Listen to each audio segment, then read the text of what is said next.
Are you sore or are you actually injured? Those are two different things, and getting it wrong could be the difference between getting better and making it significantly worse. So, how do you tell the difference? Well, today we're going to find out.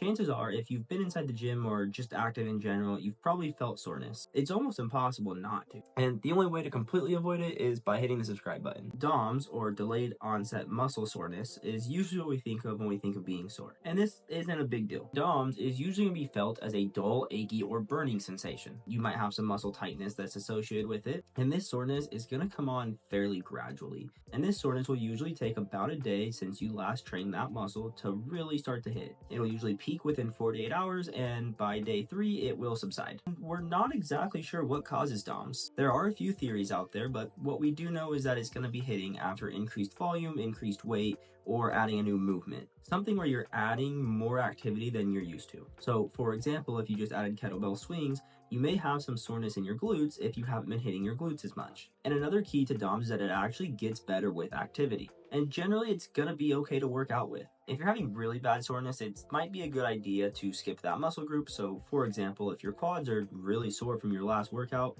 might not be a good idea to go do heavy squatting or go for a really long run. But we don't have to shut it down completely. In that previous example with quads, it's actually going to be beneficial to do like an active recovery walk or even a recovery run. Something light that's not putting a ton of stress on the muscle, but getting the blood flowing and getting that muscle working a little bit. And this will usually make the muscle feel better, if only temporarily. You can also do some mobility and some rolling out. The mobility should activate the muscle enough to start to feel a little bit better, and the rolling out just feels nice. But how do you know if that soreness is actually pain? Well, pain is our body signaling an actual injury. Think a sprained ankle or a strained quad. And the difference is that these are usually going to be really sharp pains that have a very specific point of origin.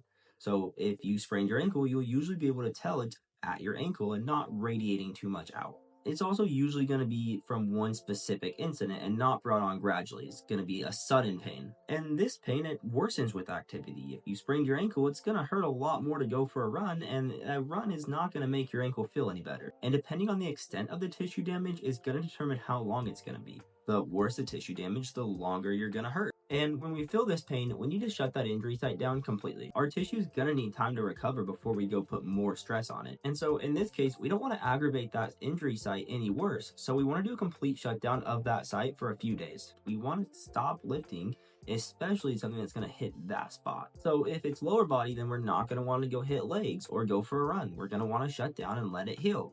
And after a week or so and that pain starts to improve is when we can start to activate that a little bit by light stretching and rolling out. And as that pain starts to subside and we start to feel a little bit better, then we can start doing some light lifting. Get that muscle or the tissue a little bit activated, but not over its threshold. With pain and with an injury, if you can get your heart rate elevated without actually working or putting stress on the damaged tissue, you can actually see faster recovery. And this is because our heart beats faster, causing more blood volume to go past that injury site and deliver more nutrients and more white blood cells to the area. So depending on what body part is injured, then we do want to do some cardio just to keep our heart rate elevated and get it healing faster. Now, the type of recovery work you do is going to be dependent on what the injury is. A sprained ankle is going to heal quicker than a full ACL tear. But if the pain is still there after a few weeks, then it's probably time to go see a doctor and get a diagnosis. Now, if you're still unsure whether you're experiencing soreness or pain, then take a few days off. Try to not hit that muscle group and see if it starts to feel better. If it starts to feel better within a few days, then it was probably just muscle soreness. But if a week goes by and it's still not feeling great, then it's pain and you need to shut down. And I know,